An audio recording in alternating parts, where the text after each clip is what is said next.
আমার সামান্য ভুল ত্রুটির জন্য 1% একটা সমস্যা ছিল।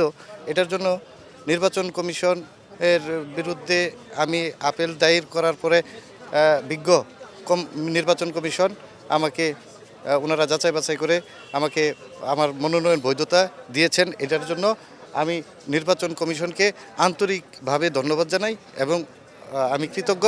আমি পাশাপাশি ত্রিশালবাসী যারা আমার মনোনয়ন বৈধ হওয়ার জন্য দোয়া করেছেন, বিভিন্নভাবে ভালোবাসা সহযোগিতা করেছেন, তার জন্য আমি আমার 152 ময়মনসিংহ 7 ত্রিশাল আসনের সকল স্তরের জনগণকে আমি জনগণের প্রতি আমি কৃতজ্ঞ এবং আমি আপনাদের মাধ্যমে আমি আমার উপজেলাবাসীর কাছে আবারও দোয়া চাই যেন আমি ভবিষ্যতে নির্বাচিত হয়ে আমি আমার উপজেলাবাসীর পাশে থাকতে পারি।